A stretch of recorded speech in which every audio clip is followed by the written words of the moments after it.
আসসালামু আলাইকুম প্রিয় শিক্ষার্থীরা, আশা করি সবাই ভালো আছো, সুস্থ আছো। প্রত্যেক দিনের মতো তোমাদের দিনগুলো আশা করি খুব ভালোই যাচ্ছে। আজকে আমরা চলে আসলাম আর একটি নতুন ভিডিওতে।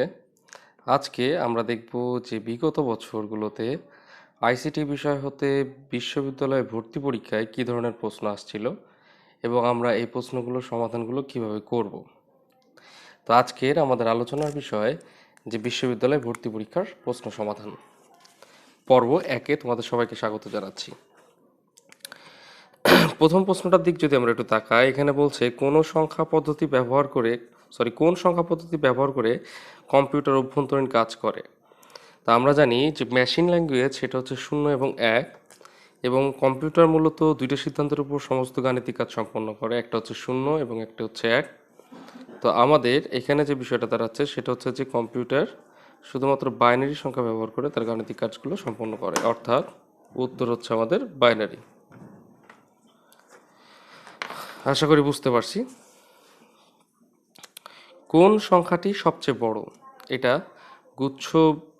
গুচ্ছ বিশ্ববিদ্যালয়ে যে পরীক্ষাটা হয়েছে তার ইউনিট অর্থাৎ এই ইউনিটে পরীক্ষার প্রশ্নটা আসছিল, কোন সংখ্যাটি সবচেয়ে বড়। এখানে আসার পর আমরা একটু বিভাগে পড়ে যে আসলে কোন সংখ্যাটি হচ্ছে সবচেয়ে বড় হবে।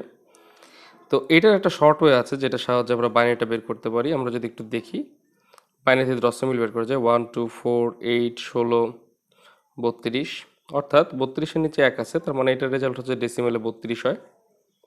আচ্ছা, এই দুটোই 1, ক আর খ, কেউ কারো থেকে বড় না। ঘ দাগটাতে একটু তাকায় 24 হেক্সাডেসিমাল আছে, এটাকে আমরা যদি ডেসিমেলে নিই 2 × 16 + 4 × 16 01 32 + 4, এখানে দাঁড়াচ্ছে হচ্ছে আমাদের 36 রেজাল্ট। অক্টালের দিকে একটু তাকায় 4 × 8 + 0 × 8, এখানে আসছে 0, এখানে আসতেছে 1, 4 × 32,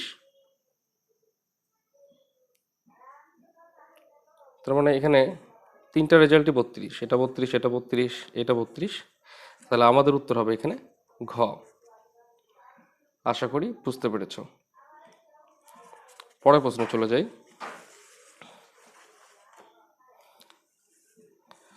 173 সংখ্যাটি কোন সংখ্যা পদ্ধতির উদাহরণ? আমরা জানি যে ডেসিমেল সংখ্যা পদ্ধতিতে ব্যবহার করা হয় 0 থেকে 9, বাইনারিতে 0 আর 1, অক্টালে 0 থেকে 7, আর হেক্সাডেসিমেলে আমাদের হয় 0 থেকে F পর্যন্ত।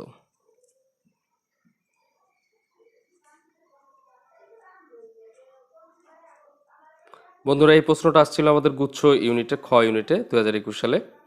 তো আমরা যদি একটু দেখি এখান থেকে প্রশ্নটা, যে এখানে ক আসে, খ আসে, গ আছে এবং ঘ, অর্থাৎ এখানে অক্টালও হতে পারে এটা, কারণ অক্টালে 0 থেকে 7-এর ভিতরে আছে প্রশ্ন। ডেসিমেল 0 থেকে 9-এর ভিতরে, আর হেক্সাডেসিমেল 0 থেকে F এর মধ্যে, তার মানে আমাদের উত্তর এখানে হবে ঘ সবগুলো। তো আশা করি এটা নিয়ে কোনো প্রশ্ন নেই তোমাদের। কোনটি 250 অক্টালের পূর্ববর্তী সংখ্যা? আমরা জানি পূর্ববর্তী এবং পরবর্তীর মধ্যে একটা পার্থক্য আছে। পূর্ববর্তী যদি বলা হয় তাহলে পূর্ববর্তী হচ্ছে যে তার সাথে 1 মাইনাস হয়, তাহলে 250 অক্টালের পূর্ববর্তী সংখ্যা, এবং এটা কিসে রূপান্তর করতে বলতেছে আমাদের? বাইনারিতে। তাহলে এই প্রশ্নটা আমরা যদি একটু দেখি যেটা বাইনারিতে আসলে আমাদের রেজাল্টটা কীরকম হয়, তাহলে এটা তুমি দুইভাবে বের করতে পারো। এটা হচ্ছে তুমি এইটার বাইনারি মানটা বের করে নিলা, তারপর তুমি তার থেকে 1 মাইনাস করে দিতে পারো। এটা অনেকভাবেই করা যেতে পারে। বা পূর্ববর্তী সংখ্যা, এটার আগের সংখ্যাটা কত তার বাইনারি মানটা তুমি বের করলেও পারো, ইচ্ছা তোমার যেভাবে সুবিধা হয়। তো আমি বাইনারি বিয়োগটা করে দেখাচ্ছি, তুমি এটা অক্টাল থেকে অক্টাল বিয়োগ করে অক্টালের রেজাল্টটা বাইনারিতে নিতে পারো, অথবা বাইনারিতে নিয়ে বাইনারি মানটাকে তুমি বিয়োগ করতে পারো। আচ্ছা, আমি অক্টালটাকে বিয়োগ করে দেখাচ্ছি, তাহলে মনে হয় সুবিধা হয়। দেখি, 250টাকে আমরা বিয়োগ করবো 1 দিয়ে। এখানে উপরের সংখ্যাটা ছোট, নিচেরটা বড়, তার মানে এর সাথে আমাদের বেজ নাম্বার যোগ হয় 8। 8-এর থেকে 1 বিয়োগ করলে এখানে হচ্ছে 7, হাতে থাকে 1, 5-এর থেকে সে 1 বিয়োগ করলে হবে 4, এখানে 2। 247-এর বাইনারি মানটা বের করলে হবে আমাদের। আমরা একটু যদি দেখি, 0 1 0 1 0 0 1 1 1 1 0 1 0 0 1 1 1। আশা করি কারো বুঝতে সমস্যা নেই।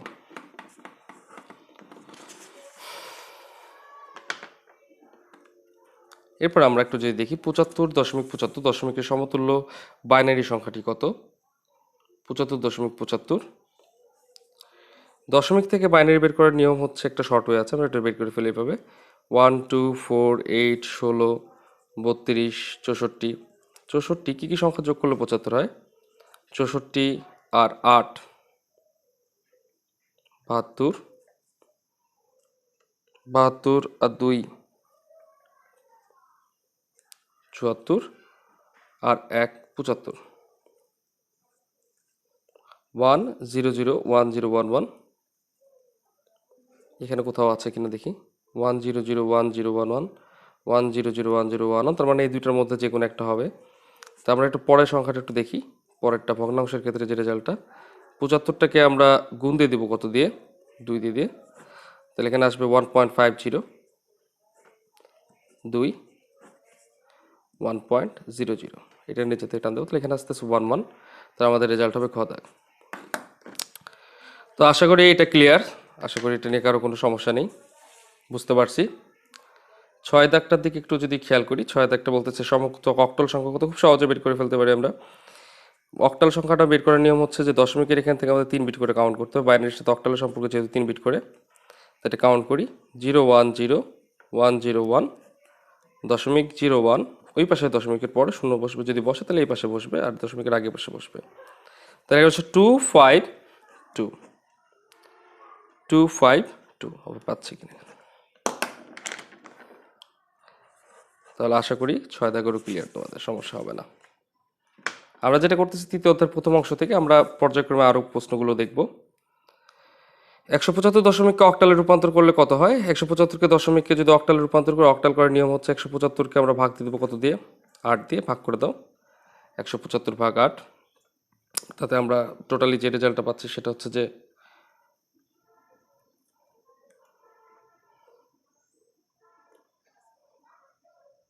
আচ্ছা, এটা রেজাল্ট 257 হয়, ভাগ করে নিই আমরা।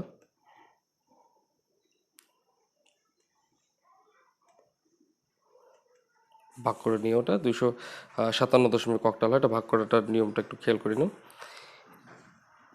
848C, আমরা এটা যদি একটু অনুক্রমটা দেখি, অনুক্রমটা দিক যদি তাকাই তাহলে এখানে ব্যবধান আছে কত করে? এটার ব্যবধান হচ্ছে 4 8, 4 থেকে 8-এর ব্যবধান 4 করে আছে, 8-এর থেকে সির মান হচ্ছে 12, এটার ব্যবধান কত করে? 4 করে, তাহলে পরের সংখ্যাটা হবে C+4, তাহলে 12 আর 4 যোগ করলে হয় 16, এটা ভাগ করেও করা যায়, যোগ করেও করা যায়, 16 থেকে 16 বিয়োগ করলে হবে আমাদের 0 এবং হাতে থাকবে 1। আমাদের এখানে অপশন এও থাকতে পারে 10 30, এখানে যদি এ দেয় আবার এ ভুল করে দাগায় ফেললে সেটা ভুল হবে, তাহলে আমাদের একটা রেজাল্ট হবে গ দাগ। আশা করি এটাও ক্লিয়ার, এটি নিয়ে কারো কোনো প্রশ্ন থাকার কথা না। রাবণের বর্তমান বয়স 19 দশমিক কত বছর পর তার বয়স এত হবে? 19 দশমিক কত বছর পর তার বয়স এত বছর হবে, এই প্রশ্নটা বলতেছে। তো 19,